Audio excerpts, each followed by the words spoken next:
sida aad u jeedaan waxaynu qayb ka nahay oo aan galbinaynaa maslax macalin maxamuud iyo marwadiisa qaaliga ah raxiimo cabdulqaadir cali oo caawa ku aqalgalaya magaalada muqdisho gaar ahaan xaafadda jungal. lamaanahan oo ifka iska doortay riyadoodana ahayd mar uun inay nolosha wadaagaan ayaa alla subxaanahu wa tacaala riyadooda u rumeeyey caawa, waxaana farxadda arooskooda ka soo qayb galay ehel iyo asxaab, wuxuuna lamaanahan arooskooda u dhacayaa caawa si waafaqsan shareecada islaamka.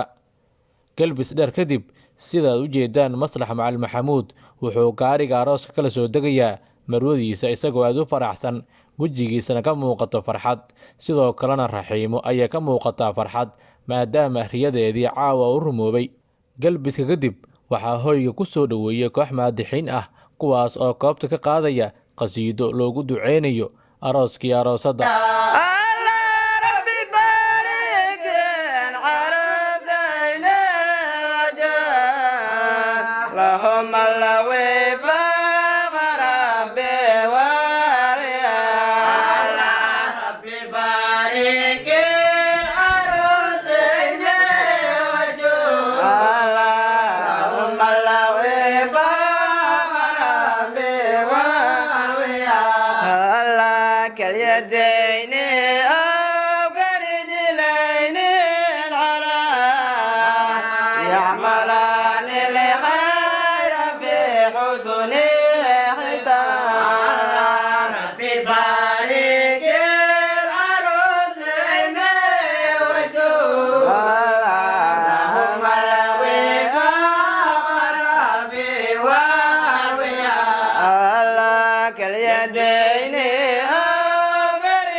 qasiidadaas ducadaha kadib waxaa goobta markale laga qaadayaa qasiido lagu ammaanayo xabiibkeena maxamed, naxariistii nabadgelyo korkiisa ahaatee.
soo dhaweynta kadib ayaa la hadalnay mid ka mid ah axbaabtii ka soo qayb gala arooska.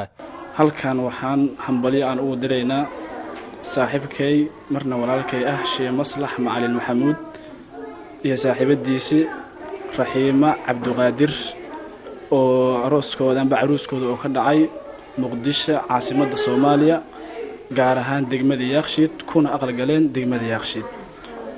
intaas dabadeed waxaan u mahadcelinaynaa dadka maadixiinta ahaayeen oo ku soo galbiyeen caruusinka nabi amaanka aadka u macaanta badnaay. waxaan leenahay marka caruusinka kuwa isku waaro oo ubad khayr qaba kala hel Ilaahay idin ka dhigo, abkuu iyo abooteen qatiinus ay duqoodiin saasaan idin ka rajeynaa insha Allah taala. maal barakeysan wad barakeysan Allah idin siiyo. rabbi barik